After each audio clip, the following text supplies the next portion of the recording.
Hello everyone, welcome back to my YouTube channel. Today we will study about Emily Bronte, who was younger sister of Charlotte Bronte. Her lifespan was 1818 to 1848. She was English novelist and poetess. She was Victorian writer and उनका birth हुआ था 30 जुलाई 1818 को Thornton England में और death हुई थी उनकी 19 दिसंबर 1848 Haworth England में. And at the time of death, her age was 30. She was buried at St. Michael and All Angels Church, Yorkshire. तो उनको यॉर्कशायर में एक चर्च था जिसका नेम था मिकाइल एंड ऑल एंजल्स, वहाँ पे उसको बरी किया गया था.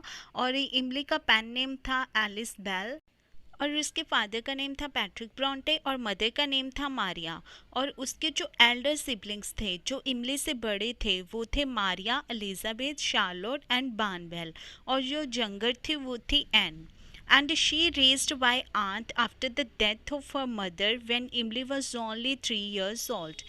तो इमली ब्रॉन्टे जब सिर्फ 3 साल की थी तो उसकी मदर की डेथ हो गई थी, तो उनकी एक आंट ने उसको पालकर बड़ा किया था. और जब वो 6 ईयर की थी तो तब वो एक क्लर्जी डॉटर स्कूल में उसको भेजा गया. और जब वो 17 ईयर्स की थी तो उसने रो हेड गर्ल्स स्कूल अटेंड किया, पर वो जल्दी ही वहाँ से वापस आ गई थी because of extreme home sickness. उसे घर की बहुत ज़्यादा याद आ रही थी तो वो वहाँ से वापस आ गई थी. तो इसके बाद इमली ने एक गर्ल्स एकेडमी ज्वाइन कर ली. यहाँ पे उसने फ्रेंच और जर्मन की स्टडी की. And at the age of 20 Emily became a teacher at Law Hill school. तो 20 ईयर्स की एज में वो टीचर बन गई थी लॉ हिल स्कूल में. तो इस स्कूल में टीच करने के कुछ टाइम बाद वो बीमार हो गई थी और वापस घर आ गई और ज़्यादातर घर के काम ही करने लगी.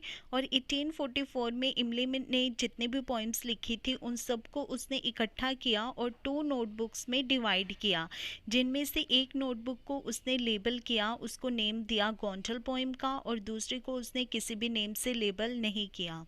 अब 1846 में इमली, शार्लोट और एन ने इन्होंने जितनी भी पोइम्स लिखी थी इनको एक वॉल्यूम में पब्लिश करवाया जिसका नेम रखा इन्होंने poems by Currer, Ellis and Acton Bell. इसमें शार्लोट की 19 पोइम्स थी और इमली की 21 पोइम्स थी और एन की भी 21 पोइम्स थी. अब 1847 में इमली का बहुत ही फेमस वर्क लंदन में पब्लिश हुआ, वुदरिंग हाइट.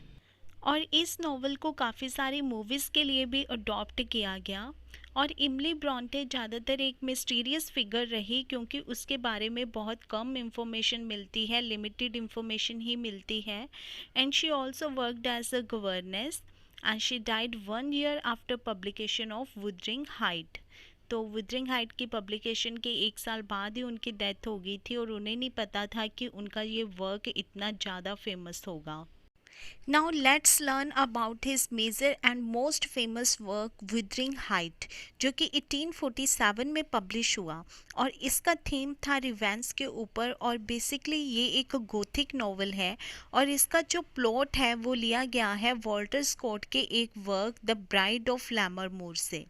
और इसमें जो करेक्टर है एडगर, जो कि ब्राइड ऑफ लैमरमोर में भी है और वुदरिंग हाइट में भी है, ये एक कॉमन करेक्टर है. नेक्स्ट करेक्टर है हेथक्लिफ, जो कि एक बायरोनिक हीरो है, मीन टू से लॉर्ड बायरन की करेक्टरिस्टिक के ऊपर है ये. डीजी रोसेटी ने इस नॉवल के बारे में कहा था a friend of a book a incredible monster. और जूलियट गार्डिनर ने कहा था the vivid sexual passion language and imagery appealed reviewers. और इसमें एक बहुत ही इम्पॉर्टेंट लाइन या लिरिक है जो उन्होंने यूज़ किया इमली ब्रॉन्टे ने, the light is darkening round me. Next work है इमली ब्रॉन्टे का कम हिदर चाइल्ड. ये एक पोइम है और इसको इमली ब्रॉन्टे ने 1839 में पब्लिश करवाया था. नेक्स्ट अ डेथ सीन, जो कि 1846 में पब्लिश हुई थी, ये भी एक पोइम थी इमली ब्रॉन्टे की. एंड नेक्स्ट पोइम है उनकी to a wreath of snow, जो कि 1837 में पब्लिश हुई थी. तो जो मेन वर्क आपने इमली ब्रॉन्टे का याद रखना है वो है Wuthering height and I will also make a detailed video on it. So that's all for Emily Bronte. If you like my video, please subscribe my channel. Thanks for watching. Have a great day.